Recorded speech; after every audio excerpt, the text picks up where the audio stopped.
Hi, I'm Nathan Cruz, and it feels so good to finally say this again, but welcome once again to Inside the Toy Room.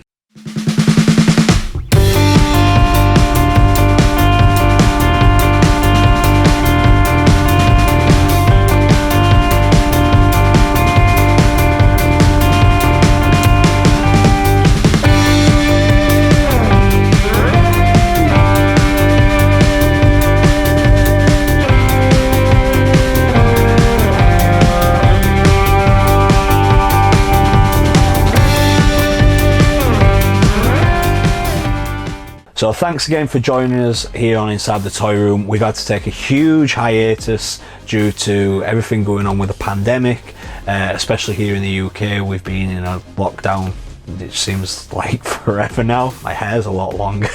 It feels so good to finally come back here and talk about a lot of the toys, because obviously since then, as a toy collector and a toy collector around Christmas time, I've acquired a lot of new toys, including this guy. If you don't know who he is, shame on you, it's King Ghidorah, and I'm going to get into this in a second, but I'm going to explain the history first of all of Trendmasters. Trendmasters are a toy company that began life in St. Louis, Missouri in 1989. They're a relatively small company really. You don't really hear much of Trendmasters when it comes to talking about toy lines, because things like Toy Biz, for example, had the hold on that. Kenner, as we've mentioned plenty of times on this channel, and of course in modern day be things like Hasbro. But what Trendmasters are known for is being the first toy company to bring Japanese monsters to toy form to Western audiences. Now, I grew up absolutely loving those Godzilla films, and I've mentioned that previously on the channel. Those original Godzilla films, you know, as great as these legendary ones are, there's a soft place in my heart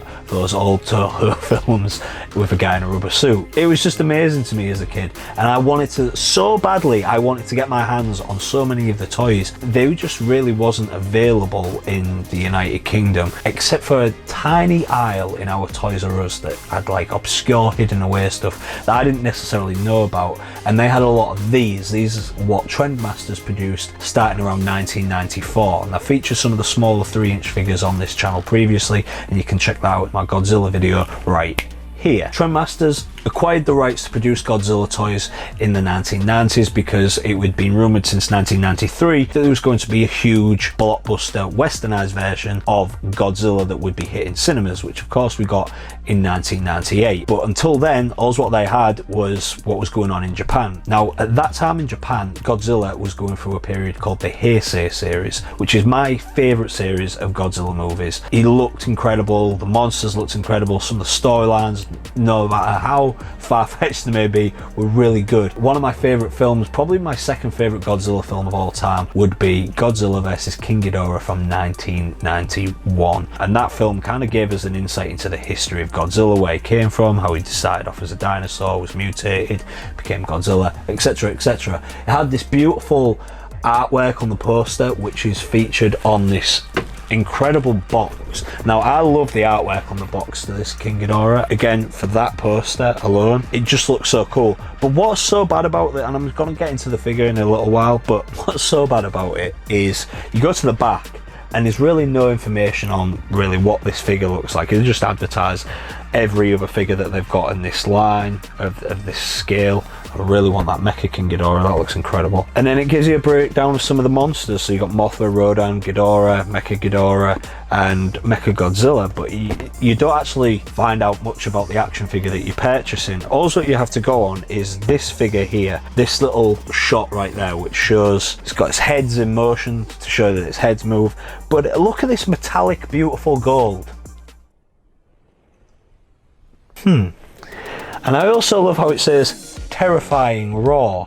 Now, Ghidorah's got a very distinguishable roar, one that the legendary films decided to leave out in King of the Monsters in 2019 because it's so irritating. It's such an... I can't do it myself. It's just this horrible, annoying, irritating alien roar, because that is what he is. He is an alien, is King Ghidorah. But when you get this figure, I love that the battery pack here is just so crudely attached. There's this little gap here. And that's after you've screwed it in. And I hated that as a kid. Why would you, a toy with screws in? Because you're just always at the mercy of your parents to get new batteries in. I mean, I can, I must have learned to use a screwdriver at the age of 6 because of toys like this. But anyways, you've got a little flicker here. I do like this. This is like, it's on rubber, so it's kind of like it's skin. The heads, they come when you take them out of the box, they're already detached like this, and you have to attach them to these little tubes here. But this bit's squidgy rubber still. So when you're trying to get them on, flush, that actually went on with these, so it made me look stupid. But this one here, for example, it hasn't gone all the way, and every time I push it down, it just kind of flops. So not the best, but going back to the raw anyway, hit the little switch we got on the back here.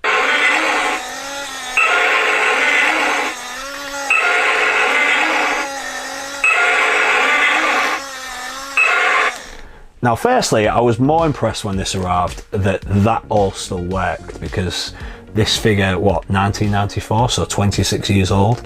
So that's pretty impressive for that to still work. But that sound, it's just got like, it's like they've taken half of a Godzilla raw and then heightened the pitch slightly and just stuck that in it, and that is all it does. It's not like it's got any others, but I do like the wings moving. As a kid, if I'd had this as a kid, I'd have thought this was the coolest toy ever, and it would have fought all my Godzilla figures, and that's kind of cool. I love the sheer size of it. Trendmasters, they did a good job in the early 90s, I think, of bringing those type of monsters to Western audiences, and we never had like I said, these toys were hard to come by. I never saw this one in a Toys R Us, because if I did, I'd definitely spent my pocket money on it. I just had these little 3-inch ones again, which I've previously mentioned on this channel. Moving forward, 1998, boom, Godzilla hits cinemas. Yeah,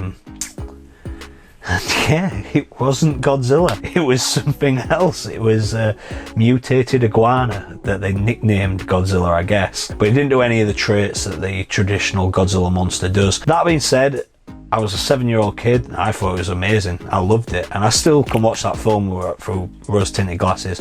And I don't think it's that bad of a monster flick, to be honest, if you're just looking at it as a monster flick. The biggest issue with it is that it's called Godzilla, and the monster really isn't Godzilla. But the toys that came from it were really good. I've featured some of them on this channel before. I've obviously got some of the action figures of Godzilla from that series. I mean, this was one of the first ones I bought, and I've mentioned this on the channel before. I remember going to Toys R Us and just seeing this the moment the double doors opened and was like, I want that. As cool as the giant living Godzilla is that I've got that eats the little action figures and stuff, this was always my favourite. Again, I think it's just the rubber stuff, and all the detail on it is really cool. It's a hand puppet. I can't get my hand in there anymore because I'm now an adult and it's designed for a child, but it's a really cool toy. I still really like this. This is really special to me. I don't ever want to lose it. It's sellotaped here where the tail ripped. But one of the things that was really cool that came out of it was some of the babies. Now, obviously in the 1998 Godzilla film, he takes over Madison Square Garden and makes it his lair where he's going to leave all his eggs that are going to hatch, and we're going to have an army of Godzillas that are going to go on to take over the world. They had all the action figures for these. If we're looking at the detail of these are brilliant. Like, Trendmasters did a really good job of the detail on this. It just, every scale has got something to it. It's characteristics are sure. And what I did like is that they had continuity. There's 3 of these eggs that hatch. I've got the front of this, but it doesn't sit on anymore because the spring mechanism's broken.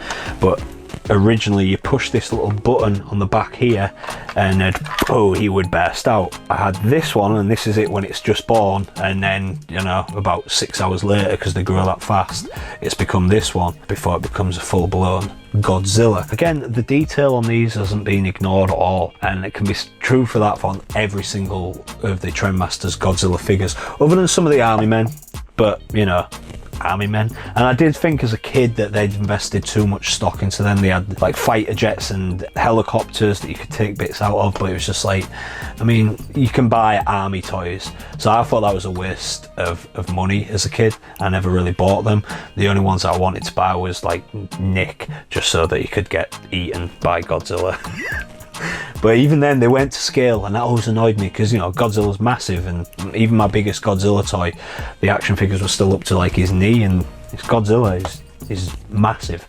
But yeah, Trendmasters, I thought, did a really good job with the Godzilla line. Whether it be the Japanese Godzilla series with monsters such as King Ghidorah right here, or Godzilla and his offspring from the 1998 Zilla film, which Toho officially changed the name of that monster to Zilla, in case you didn't know, so a little bit of trivia there for you. But yeah, after that, Toho would sell the rights to Bandai to produce toys, and at that point, the boom of the internet had come about, and you could go online and find these amazing cool toys that Bandai were producing of all the Japanese Godzilla and other monster movies such as Gamera and stuff like that. They were producing a load of these, and I've got them right up here. Again, they've been featured previously on this channel in that Godzilla episode that you can check out. But for Trendmasters, not a company that really gets enough love, but for me, a Godzilla fan, they get a lot of love, because I can point out the flaws in this all day long, but I would have loved it as a kid. I still think it's pretty cool now. The toys that they did for the 1998 Godzilla film had some of the best detail that you could ever hope for. So join us again next week on Inside the Toy Room, and in fact, we've got a lot of stuff coming up on Inside the Toy Room. Something that's coming up that I'm very excited to start is our new weekly show that we're going to be airing every single Wednesday. I'm going to partner up with a real good friend of mine, of course, everybody, you know that. He's been on this channel previously, and that's Matt Myers, going to be hosting a show called The Loft Boys. We're gonna basically, it's just two blokes in their 30s just clinging on to the youth and playing the games that we used to play as kids, eating some pizza, and it basically gives us an excuse for me, Matty and Andy to still hang out, because we just don't have the time now. We're adults with adult problems, so this gives us a good excuse to say to our partners, sorry, we've got stuff to do for YouTube, so please make sure you check it, you like it, and you subscribe it. Thanks very much.